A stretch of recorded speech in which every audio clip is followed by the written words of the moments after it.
Hello, my name is Carter, and I am a type 1 diabetic. All right, Carter. So, what's it like having type 1 diabetes? Sometimes it's stressful, but sometimes, it's kind of like a good excuse. Okay. And what do you mean, is a good excuse? For instance, for me, if somebody's, messing with me, I can say, I need to go check my blood sugar, so I need to go to the nurse. And then, really, I'm not actually doing that. I'm telling the principal what actually happened. Silly. So you like to use it to kind of, escape out of, certain situations, and Yeah, stuff? kind of. Okay, what else about type 1 diabetes do you find difficult? Going to bed and then I'm sleeping, and then my parents have to wake me up because my blood sugar is low. Okay, all right, that's interesting. Yeah, I find you pretty interesting, Carter, because we both have chronic diseases. It may not be the same. I have sickle cell. You have type 1 diabetes, but I really admire the way you take care of your health because you're always positive. And when I was your age, I wasn't so positive or at peace with my chronic disease. How do you find yourself so at peace with your type 1 diabetes? How are you so positive? Because everybody is different and not you can't always be somebody else. You can't always be like everybody. Everybody has something going on. Okay, yeah. And so you knowing that it allows you to cope with your own problems. Okay, that's a really good lesson to learn, especially at the age of 10. So what is that by your side? Can you show them what you have? So this is my diabetes bag. Inside, I have the Omnipod 5. Okay. So what it does is it checks my blood sugar and it gives me insulin. Okay. So yeah. Right now I'm at 203. Okay. Is that good or bad? It's on the good side, but it's getting a little bit high. Okay. So 203. That sounds like it's on the higher side, honestly. But you're trying to get it lower, right? Yeah. Okay. And what are some things you do to get it lower? To get it lower, mostly drink Gatorade. Gatorade Zero. Okay. So, yeah, we just had some Gatorade. Carter and I just came from playing basketball. We had a really good time. I've noticed while you were playing basketball, you also have asthma. Yes. So can you talk about that? What's it like having asthma? So having asthma, every once in a while you'll catch me wheezing or something. But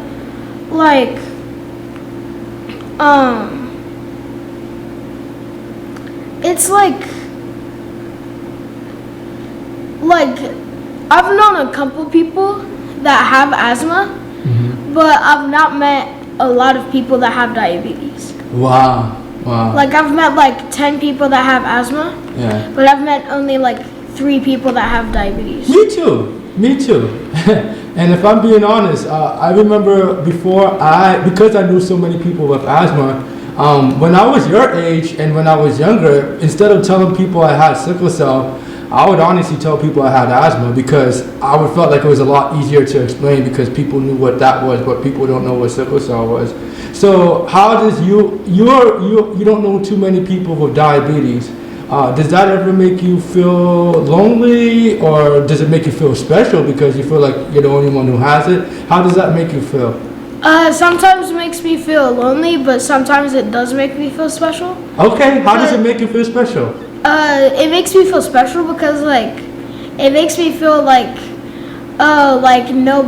nobody is like me. Oh, okay, that's so awesome. Yeah, that's an interesting way to look at your chronic disease. That's why I wanted to interview you because I think you have such a positive perspective on your disease, and I kind of wish I looked at my sickle cell like that. Honestly, when I was younger, I used to think of it so negatively.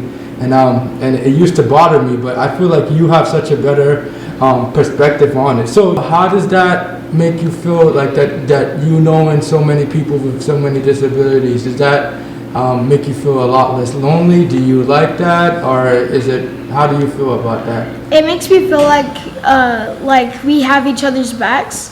Like whenever we're feeling down, like we can like help each other like we can help each other get back up. Wow. Okay, that's good. Yeah. So you're really inspiring, Carter, and this is a sickle cell channel, but I'm sure there's a lot of people with type 1 diabetes who may be going through it. Do you have any advice for those people with type 1 diabetes? What would you give to them? So, me having diabetes, a lot of people, like whenever there's something like sweet, they're like, oh, you can't eat that or else you'll like get really sick, or oh, you can't eat that, you'll go to the hospital. And I'm just like, I can. Just because I have diabetes doesn't mean that I'm like a monster. Doesn't mean that I can't eat something that other people can't. So like what I say is I can eat this, and like my mom, she always says if anybody says that, just say, are you my doctor? And then they answer no. Are you my mom? And then they answer no. Oh, you tell So them. I can eat this. So you can eat whatever you want, right? Or not? Okay, but even though you do have the freedom to choose, right? There's still certain diets that you have to adhere to, right? Yeah. So like I can't eat like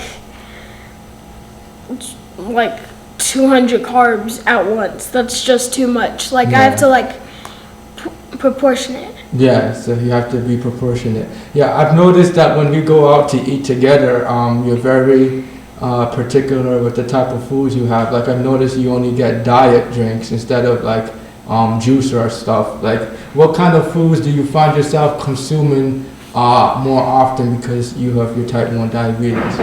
Like if we're if me and my parents are going to get like burgers, I get everything on it, and then like some ketchup, and then I'll like eat that whole entire thing. Okay. And then like if we're going to eat pizza, I'll have like 1 or 2 slices. Okay, so you like it's like you said you handle stuff in proportions, not like in in huge meals. All right, and how about in regards to like your mental health, Carter? How do you feel about that? Do you feel at times you get sad? I mean, every time I'm around you, you seem pretty happy. But how do you feel about your own mental health? So like every once in a while, like last month I had this. I felt like very like alone, and then I asked one of my parents if I could go onto the type 1 diabetes Instagram page. Oh. And then like I'll look at like everything that like they've been going through, and it's like similar to what I'm going through, and I'm like, so I'm not alone. Oh. So when you see that, it makes you feel better because it feels like you're not the only one going through that. Yeah. Okay, that's good, and stuff like that is why we're doing this interview, because I'm eventually gonna put this out in the internet, and I'm sure there's gonna be other people with type 1 diabetes who are gonna look at you and be like, if this 10-year-old kid can go through it, I can definitely keep persevering, and it doesn't even have to be with type 1 diabetes. And so I have a few more questions for you, Carter. You were talking about you go to type 1 diabetes camp. Yes. Can you describe that experience for me? What is that like? So the type 1 diabetes camp is called Camp Kudzu. It's for 1 full week in June or July. Wow. You can be, I don't know how the age limit, but the age limit is 18. And once you're 18, you can either be a junior counselor or just like you can still go at 18, but like you can like to ask if you can become a junior counselor at the age. Okay. And do you think you ever want to be a junior counselor in the future? I guess. I don't really know. I haven't really thought about that, Yeah. but there's a lot of different activities that we do. Yeah, that's good, man. All right, Kai. So, outside of camping and eating good food, what else do you find yourself doing for fun? Taekwondo, soccer, video games, or just chilling and watching TV. TV. Okay, cool. Yeah. If you have any last words, Carter, for people who may be suffering from a chronic disease or diabetes, what are some words of inspiration you would give to them? Or what are some words of inspiration you might want to give to yourself every time, maybe when you're feeling down? Just because you have like an autoimmune disease doesn't mean that you're a monster, like